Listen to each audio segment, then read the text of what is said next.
মাহিন কিন্তু ডাকসু নিয়ে আন্দোলন শুরু করেছিল জানুয়ারি ফেব্রুয়ারির দিকে। তারপর তাকে হুমকি দেওয়া হয়েছিল, তুমি যদি ডাকসুতে থাকো ডাকসুই হতে দেওয়া হবে না। যে আমরা হচ্ছে স্বতন্ত্র প্যানেল এবং স্বতন্ত্র প্রার্থী সবাই, মানে এমন স্বতন্ত্র কোন অর্থ স্বতন্ত্র অরাজনৈতিক স্বতন্ত্র দান আমরা বলবো যে আমরা নানান জায়গা থেকে আসছি, নিজেদের যোগ্যতা নিজেদের দাঁড়িয়েছি, একসাথে হয়েছি। তো মাহিন যেহেতু রাজনীতি করতে চেয়েছে, সে জাতীয় রাজনীতিতে চলে গিয়েছিল। সে হচ্ছে মূলত আমি যদি ইতিহাস তুলে ধরতে হয়, আসলে মাহিন কিন্তু ডাকসু নিয়ে আন্দোলন শুরু করেছিল জানুয়ারি ফেব্রুয়ারির দিকে। তারপর তাকে হুমকি দেওয়া হয়েছিল, তুমি যদি ডাকসুতে থাকো ডাকসুই হতে দেওয়া হবে না। এটা কারা হুমকি দিচ্ছে আপনারা বুঝতে পারতেছেন। তারপরে সে জাতীয় রাজনীতিতে চলে যায়, সেখান থেকে পরে সেখানে হয়তো সে অবস্থান তৈরি করতে পারে না, সে আবার ব্যাক আসে ছাত্র রাজনীতির জন্য, ডাকসু করবে এটা বলে। কিন্তু আসার পরে শুরু থেকে তার উপর ব্যাপকভাবে চাপ সৃষ্টি করা হচ্ছিল। আমাকেও বলছিল, ওর মাহিনের যে স্ত্রী তার সাথে আমাদের কথা হচ্ছিল, সে খুব বলছিল যে সে খুবই ডিপ্রেসড অবস্থায় আছে।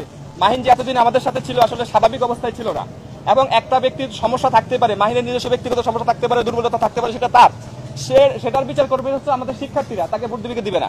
কিন্তু কথা হচ্ছে তাকে এভাবে হুমকি ধমকি দিয়ে নানান কিছু প্রকাশ করে দেওয়ার অনেক কিছু করা হয়েছে, যেগুলো আমি বলতে চাই না। এগুলো যেহেতু ডকুমেন্টস হাতে নাই, আমি মুখে বলতে চাই না, আপনারা খোঁজ করে নিতে পারেন। তো তার সাথে আমাদের আসলে ওই ধরনের প্রতিশ্রুতি না, আমাদের ছিল যে আমরা একসাথে লড়াই করব। যদি কোনো জায়গায় আমাদের কেউ যদি কোনো সমস্যা হতে পারে, কারো কারো ব্যক্তিগত সমস্যা হতে পারে, ভাই ব্যক্তিগত সমস্যা থেকে কেউ চলে যেতে পারে। তো ফলশ্রুতিতে সে এভাবেই গিয়েছে। আমাকে সে গতকাল রাতে জানিয়েছিল যে খুবই চাপের মধ্যে আছে, তার এলাকার লোকজন তাকে কল দিয়ে কান্নাকাটি করছে, তাদেরকে হুমকি ধমকি দেওয়া হচ্ছে, সে আর টিকতে পারছে না।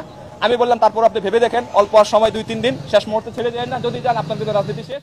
হয়তো সে চাপটা নিতে পারেনি, সেই জন্য চলে গিয়েছে। আমরা বলবো যে সেটা সে ভুল করেছে, আমরা আমাদের একটুটুকুই বলতে পারি। আর জিএস পদে আমরা কাউকে সমর্থন দিব কি দিব না, এই ব্যাপারে আমরা এখনো কোনো সিদ্ধান্ত নেইনি।